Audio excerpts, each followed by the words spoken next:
اروع فيديو ممكن تشوفي عن بر الوالدين. النهار تقولوها ليور بيرنتس. لا انا نازل، لا انا خارج، لا انا هخرج مع اصحابي، لا انا مش رايح المدرسه، لا انا مش هذاكر، لا انا مش هصلي. ينفع اقول كلمه لا لاهلي؟ لو انت قلت كلمه لا بقيت ايه؟ عقوق. في العقوق. بر الوالدين ده فرض علينا، فرض علينا يعني زي الصلاة، زي الصوم، مش سنة. يعني we can do it and we cannot do it. لا لا لا لا لا، ده فرض. يعني ايه عاق؟ يعني disobedience. طريقة تدريس واعرة حلال وحرام.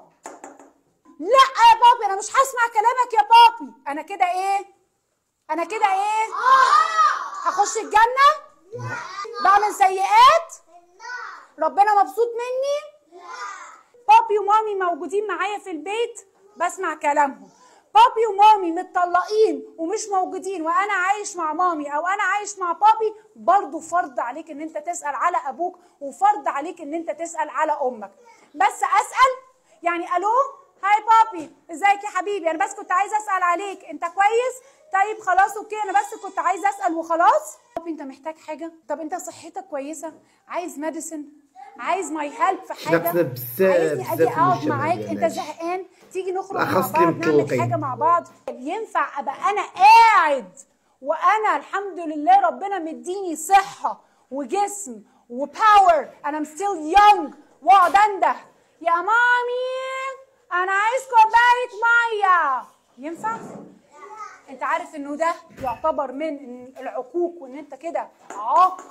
انت اللي المفروض تقوم من اوضتك وتروح تشوف بابي ومامي. هادشي السبب التربيه ديال الفشوش. واش عايزه كوبايه ميه؟ لو انا من دلوقتي وانا صغير ما اتعلمتش ان انا اهلب بابي ومامي، هاجي لما اكبر مش هعرف اساعدهم. and you're doing it مش عشان انا بعمل كده عشان مامي بعد كده توافق ان انا اخرج، او انا بعمل كده عشان بابي يخليني اروح الماتش، او انا بعمل كده عشان مامي تديني فلوس. لا لا لا لا لا، انا بعمل ده عشان عايزه اروح فين؟ عايزه اروح فين؟ الجنه. انا عايزه اروح الجنه. يعني ميس يعني انت عايزه مامي وبابي كل ما هيقولوا لا على اي حاجه نسمع كلامهم كده ويعني طب افرض احنا فعلا مش عايزين، طب احنا كمان عندنا راينا الخاص، طب احنا we have our own personality، صح؟ اتس اوكي ان احنا نقول لبابي ومامي طب ممكن نعرف لا ليه؟ بصوا الادب. لكن ليه بقى لا ان شاء الله؟ لا انا مش فاهم لا ليه يعني؟ وتحطوا ايديكوا كده في وسطكم. انت عارف انت لو حطيت ايدك كده في وسطك بس وانت بتتكلم مع اهلك انت كده طفل عاق. لو انت عاق مش هيديلك فلوس كتير، لو انت عاق مش هيديلك صحه في جسمك، you will not be healthy. لو انت عاق وما بتسمعش كلام بابي ومامي ولا بتشوف اخبارهم ايه ولا بتسال عليهم، يبقى انت ايه؟ على طول هتبقى في problems مع اصحابك، مع الناس، في الشغل. لو انت متجوز ما كيسرش لك الله في امور ديالك. ليه؟ لان انت عاق. يعني انا ممكن دلوقتي اكون بصلي وبصوم وبزكي وبتصدق وكويس جدا مع كل الناس وبدي البور بيبل حاجات وبعمل حاجات تحفه، وبعد كل ده ولا كاني بعمل اي حاجه. ليه؟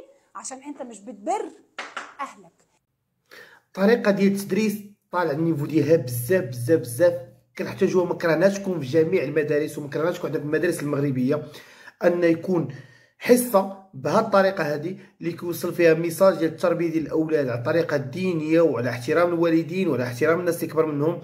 صراحه ولات عندنا التربيه بزاف في المجتمع ديالنا ديال الفشوش، كيترباو الوليدات على اللي بغاوها كيلقاوها، كيترباو الوليدات على انهم ما كيسخروا والديهم ماشي الوالدين كيسخروا، كيترباو على ان الولاد كيتحداو الاباء ديالهم، كيتحداو اي واحد كبير. وهادشي اللي كنشوفوه في المجتمع ديالنا في الشوارع ديالنا، والصغير ما كيحترمش الكبير ويقدر يجاوب معاه بطريقه اللي هي سيئه وغير مؤدبه. تحيه لهاد الاستاذه هذه اللي كتنشر التعليم بطريقه زوينه. انتقدوها على ان كدوي بالانجليزيه وبالعربيه ماشي مشكل، المهم هو ان الميساج ديالها والهدف ديالها ان التربيه ديال الجيل مزيان، ان ماشي كتحاول تبين فيهم قواعد وتبغي تربي فيهم واحد القواعد وشي. بالعكس هذه هي التربيه الصحيحه لكل طفل والابناء تما كيطلعوا بانهم عارفين احترام الوالدين واجب، عارفين ان البر كيدخل الجنه والعقوق كيدخل النار. وهذا الشيء اللي تنحتاجو حنا في المدارس ديالنا، ماشي على القرايه العشوائيه بدون هدف. تحيه لكم.